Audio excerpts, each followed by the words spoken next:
A Mercedes não teve dos melhores finais de semana nesse GP do Baku de Fórmula 1. Sofreu com diversos problemas e ainda por cima teve uma qualificação que não foi das melhores. Mas na corrida acabou nos mostrando que ela tem sim uma característica muito boa e que talvez seja diferencial para o restante do campeonato de 2022 e tendo inclusive a possibilidade de batalhar por vitórias dependendo do tipo de situação. Enfim, vamos falar tudo sobre esse assunto nesse vídeo, trazendo sim algumas análises detalhadas sobre isso, mas para isso é importante que você assista esse vídeo até o final. Então fique ligado porque chegou a hora do piloto! Fala piloto, eu sou o Lucas Camargo, piloto de corrida há 10 anos e a equipe Mercedes é sim uma das equipes que tem os holofotes mais virados ali para os seus carros e para os seus pilotos. É sim a equipe dominante dos últimos anos da Fórmula 1 e que conseguiu vencer 8 campeonatos consecutivos até o ano de 2021, pelo menos com relação ao campeonato de construtores. Sim, ela era a equipe mais dominante, mas a partir desse ano, com a volta do efeito solo à Fórmula 1, parece que a Mercedes começou a sofrer um pouco mais, principalmente com um fenômeno que era um pouco desconhecido das equipes, que é justamente o fenômeno do porpoising, que tem atrapalhado muito o W13 a ter um desempenho superior ao que se esperava ali desde o início do ano de 2022. É claro que grande parte desse desempenho ali do W13 acabou sendo um pouco subjugado por conta das simulações que estavam completamente diferentes da realidade. Segundo o Toto Wolff, inclusive, o desempenho do W13 do simulador chega a ser 1 segundo mais veloz do que nas pistas da vida real. Então realmente a Mercedes tem um problema e que talvez não seja de tão fácil conhecimento dos seus engenheiros e mecânicos. E talvez o GP do Baku tenha sim trazido características do carro que eram um pouco mais desconhecidas da equipe e que acabaram sendo intensificadas por conta das características do circuito. Mas durante o GP, apesar de todos esses problemas que a equipe alemã veio tendo durante esse fim de semana, ela demonstrou uma qualidade impressionante e muito importante para esse campeonato de 2021. E a gente vai falar tudo sobre isso nesse vídeo, trazer os motivos pelos quais a Mercedes sofre tanto nesse GP do Baku. Vamos falar também sobre quais são os problemas principais do W13, vamos falar sobre os problemas de saúde que talvez os pilotos venham a ter por conta desses problemas que são principalmente de porpoising e além disso sobre essa principal qualidade da Mercedes que pode ser diferencial nesse ano de 2022. Enfim, antes disso eu queria convidá-lo a deixar o like aqui embaixo, deixar o seu joinha, isso ajuda muito esse canal a continuar crescendo cada vez mais e me incentiva a fazer vídeos cada vez melhores para você. Então deixa o seu like aqui embaixo e ainda por cima, se você ainda não for inscrito, também se inscreva e ative o sininho para todas as notificações para não perder nenhum vídeo novo. Enfim, agora que você já fez isso tudo, vamos começar a falar sobre o porquê uma das maiores equipes de todos os tempos da Fórmula 1 tem sofrido tanto nesse ano, sofrido tanto em Baku e o porquê ainda existe de certa forma um suspiro de esperança e que ela demonstrou tanto no Azerbaijão. Vamos falar tudo sobre isso agora, então fique ligado e assiste esse vídeo até o final. Vamos começar explicando um pouco mais sobre como que funciona o circuito do Baku de Fórmula 1. Eu sei que quem assistiu a corrida talvez tenha algum tipo de ideia, mas muitas vezes é interessante que nós façamos uma análise um pouco mais detalhada e rápida para que a gente tenha uma noção um pouco melhor de como os carros de Fórmula 1 se comportam em um circuito, como é o caso do circuito do Azerbaijão ali, que aconteceu a corrida nesse fim de semana. Vamos começar falando sobre a parte que mais chama a atenção do circuito, que é a longa reta. A reta é considerada como ali um trecho de aproximadamente 2,2 km. Ou seja, é sim a maior reta do calendário da Fórmula 1 atual. É a maior reta, galera. Isso significa que os carros precisam ter uma configuração, primeiramente, de baixa pressão aerodinâmica para aproveitar a velocidade final nessa reta e, em segundo lugar, também precisam ter um motor que tenha capacidade de recuperar energia de uma forma extremamente eficiente para que essa energia seja gasta durante a reta, ou seja, turbocompressor, MGU-H e MGU-K. A gente sabe que a única equipe que tem um motor um pouco diferente disso, que privilegia mais as saídas de curva, é a equipe Ferrari. Mercedes, Renault e Red Bull Powertrains conseguem trazer essa característica interessante em todos os circuitos de alta velocidade. A Ferrari perde um pouco, mas também é bem veloz, ou seja, isso não afeta a Mercedes, mas talvez a longa reta afete sim, mas vamos falar sobre isso daqui a pouquinho. Além dessa longa reta de 2,2 km, a pista conta com outra característica que é justamente a contrária. A pista conta com um trecho extremamente importante de curvas de baixa e média velocidade, principalmente baixa velocidade. E por isso o GP do Azerbaijão é tão parecido, segundo muitas pessoas, com o GP de Mônaco de Fórmula 1. Aquela pista extremamente sinuosa e que os pilotos temem muitas vezes pela possibilidade de até mesmo bater nos muros. Ela conta com essa característica também. Ou seja, tem uma longa reta e curvas extremamente sinuosas, uma parte muito sinuosa do circuito que é considerada ali como o setor 2 do GP do Baku de Fórmula 1. Mas por que isso afeta tanto a equipe Mercedes e talvez não afete tanto outros times da Fórmula 1? Vamos começar pelo fato de que o efeito solo é a forma mais eficiente hoje em dia na Fórmula 1 de conseguir pressão aerodinâmica sem ganhar tanto em arrasto aerodinâmico. É basicamente uma forma que as equipes têm de conseguir aumentar a aderência do carro sem que o arrasto aerodinâmico aumente muito. Essa foi a principal intenção da Mercedes quando ela criou o conceito Zero Side Pods, para que ela pudesse potencializar o efeito solo e, consequentemente, ganhar um pouco mais de tempo com relação às outras equipes na aderência do seu carro.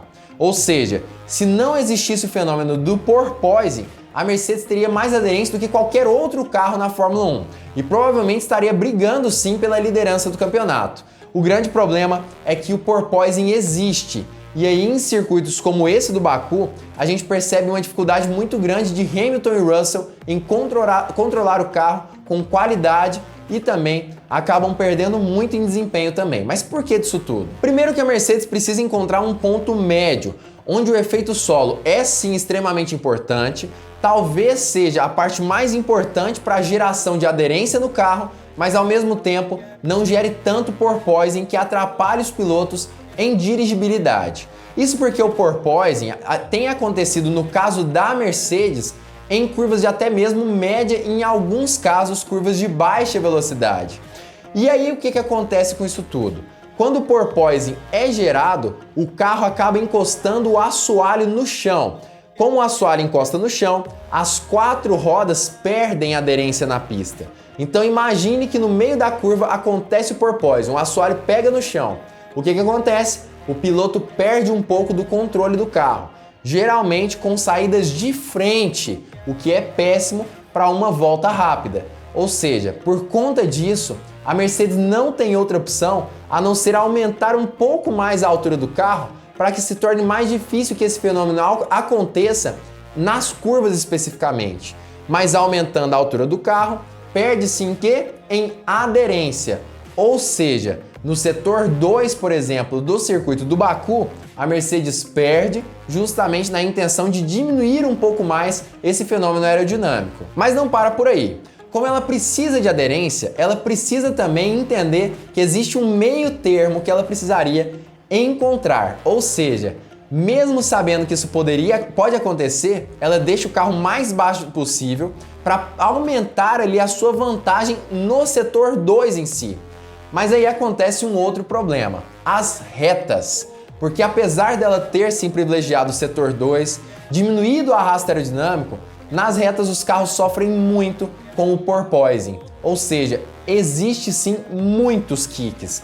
Não apenas no final da reta, no caso do GP do Baku, mas desde o início da reta. Os pilotos sofrem muito, tem inclusive dores nas costas, o que muitas pessoas vão falar que não atrapalham na hora da pilotagem. Mas pessoal, atrapalha sim. O piloto precisa estar 100% concentrado e muitas vezes a dor é insuportável e durante mais de 50 voltas. Então, realmente atrapalha e muito isso tudo. Isso sem contar que dependendo da altura que o carro tiver e o nível de porpoising, o que acontece também é justamente que o assoalho pode ser prejudicado. Ou seja, a Mercedes precisa encontrar um meio termo em uma situação que é ruim, tanto para um lado do que para o outro. numa situação onde a pista fosse apenas reta, seria muito mais fácil de encontrar uma solução do que realmente em pistas mais sinuosas, mas com setores de longas retas, como é o caso do GP do Baku. Então até agora a gente já entendeu várias coisas. Primeiro, o porquê a Mercedes sofre tanto nesse tipo de circuito, quais são os problemas da Mercedes e o porquê os pilotos sofrem tanto, que é justamente por conta da perda de aderência e também dores, principalmente na parte da lombar, tanto no caso de Hamilton quanto no caso de George Russell. Mas o porquê que eu disse que existe sim uma certa luz no fim do túnel de certa forma, uma esperança para a equipe Mercedes por conta de algumas situações que aconteceram durante a corrida. Na verdade, essa luz no fim do túnel é advinda principalmente do ritmo de George Russell e também de Lewis Hamilton durante o GP, que foi um ritmo muito superior do que eu pelo menos esperava da equipe alemã. É claro que muitos vão dizer que esse ritmo aí é fictício, vamos dizer assim, e que não faria diferença ou algo nesse sentido, até porque George Russell ficou a mais de 30 segundos ali do ganhador, que foi Max Verstappen, e Lewis Hamilton ficou a mais de 1 minuto também do próprio Verstappen. E isso é verdade, tá, galera? Faz sentido, é verdade, vocês que pensaram nisso têm razão e meus parabéns para vocês. Agora, vamos analisar por outro lado. Mercedes conseguiu sim ser a terceira força do grid da Fórmula 1, mesmo em uma pista que não ajuda em nada no W13 e que, na minha opinião, foi pior do que no GP de Mônaco de Fórmula 1. Apesar de Mônaco ter sido muito difícil, esse GP do Baku de Fórmula 1 trouxe características mistas que acabaram atrapalhando ainda mais a Mercedes em encontrar um meio termo ali em questão de altura do carro, em questão de aderência e também perdendo muito ali na aerodinâmica, ou seja, me parece sim que esse GP foi mais difícil, mas ainda assim a Mercedes conseguiu fazer ali demonstrar que é a terceira força do grid da Fórmula 1, com George Russell e Lewis Hamilton ocupando a terceira e a quarta posição no grid. Mas ainda assim, ela tem capacidade de vencer uma corrida? Ela pode ganhar uma corrida? Vou falar sobre isso daqui a pouco, mas enquanto eu não falo, já vai comentando aqui embaixo a sua opinião sobre isso. Você acha que a Mercedes poderia vencer corridas na Fórmula 1 nesse ano, em uma pista que fosse um pouco mais, que favorecesse o W13 um pouco mais, ou você acredita que isso tudo é ilusão? Já comenta aqui embaixo a sua opinião sobre isso, e é claro que eu vou falar a minha também agora, enquanto você comenta a sua. Se a Mercedes tem a capacidade de vencer GPs, com certeza tem a possibilidade. Mas vamos tirar o nosso cavalinho da chuva. Quem torce para a Mercedes tem que admitir que a equipe tem andado muito mal nesse ano de 2022. Tem tido dificuldades sérias e que tem trazido problemas importantes para o W13. Então, tem a chance de disputar? Com certeza tem. Mas o GP do Baku, apesar de demonstrar que a Mercedes tem um bom ritmo de corrida, e lá no GP de Barcelona ela também demonstrou exatamente a mesma coisa, talvez isso não seja o suficiente para colocá-la no lugar mais alto do pódio em um curto prazo na Fórmula 1. E talvez nem mesmo nesse ano de 2022. Eu acredito que essa possibilidade só aconteceria em um caso de otimismo aí muito grande da parte dos fãs da equipe alemã. Mas independente de qualquer coisa, a gente percebe que eles têm ido pelo caminho certo, pelo rumo certo, e que muito provavelmente o W13 vai terminar o ano como um carro veloz quando comparado ao Red Bull e Ferrari. Mas é bem provável que só no ano que vem, talvez, nós consigamos ver uma Mercedes um pouco mais forte e com capacidade de disputar por mais vitórias, disputar talvez até mesmo pelo título mundial, tanto de pilotos quanto de construtores. Mas isso só para 2023, pelo menos na minha opinião. Mas como eu já disse, comenta aqui embaixo a sua opinião também, quero saber o que você pensa sobre esse assunto. E se você ainda não deixou o seu like nesse vídeo, não se esqueça de deixá-lo aqui embaixo, é completamente de graça. E isso contribui demais para que esse canal continue crescendo cada vez mais.